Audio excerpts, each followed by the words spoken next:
మెగా9 TV. Bollywood నటి శిల్పా శెట్టి పేరు మరోసారి గట్టిగా వినిపిస్తోంది. ఇప్పటికే పలు కేసులతో వార్తల్లో నిలిచిన శిల్పా శెట్టి దంపతులపై తాజాగా కొత్త ఆరోపణలు వినిపిస్తున్నాయి. ఇంతకీ కొత్త ఆరోపణ ఏంటి? గతంలో వీరిపై ఉన్న కేసులేంటి? ఎవరు ఫిర్యాదు చేశారు? ఆరోపణలు ఏ స్థాయిలో ఉన్నాయి?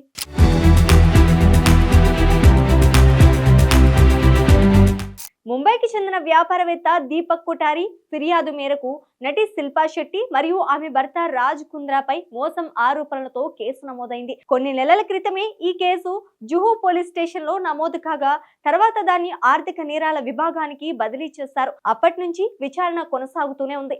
ఇప్పుడు ఈ కేసులో కీలక పురోగతి చోటు చేసుకుంది. ముంబై పోలీసులు శిల్పా శెట్టి, రాజ్ కుంద్రాపై 60 కోట్ల రూపాయలకు పైగా మోసం చేశారనే ఆరోపణలతో ఎఫ్ఐఆర్ నమోదు చేశారు.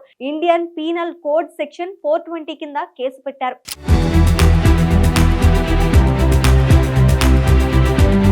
రెండు 2015 నుంచి 2023 మధ్య కాలంలో ఓ వ్యాపార ఒప్పందం నిమిత్తం దీపక్ కొఠారి, శిల్పా శెట్టి దంపతులకు మొత్తం 60.48 కోట్ల రూపాయలను చెల్లించినట్టు చెప్తున్నారు. అయితే ఆ డబ్బును ఒప్పందం ప్రకారం ఉపయోగించకుండా వ్యక్తిగత అవసరాల కోసం వాడుకున్నారని ఆయన ఆరోపిస్తున్నారు. ఆ సమయంలో శిల్పా శెట్టి, రాజ్ కుంద్రా ఇద్దరు బెస్ట్ డీల్ టీవీ అనే షాపింగ్ ప్లాట్ఫామ్ కు డైరెక్టర్లుగా వ్యవహరించారు. అప్పటికి ఆ కంపెనీలో 87% కంటే ఎక్కువ వాటా వీరిదేనని ఫిర్యాదులో పేర్కొన్నారు.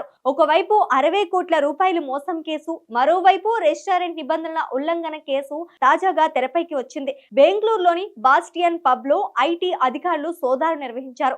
ఆర్థిక అవకతవకలు జరిగినట్లు అనుమానాల నేపథ్యంలో ఈ సోదాలు జరిగాయి. ఇప్పటికే అధికారులు పబ్ రికార్డులను తనిఖీ చేశారు. పలు డాక్యుమెంట్లను కూడా స్వాధీనం చేసుకున్నారు. అర్ధరాత్రి వరకు పార్టీను నిర్వహించడంపై కేసు కూడా నమోదు చేసినట్లు తెలుస్తోంది.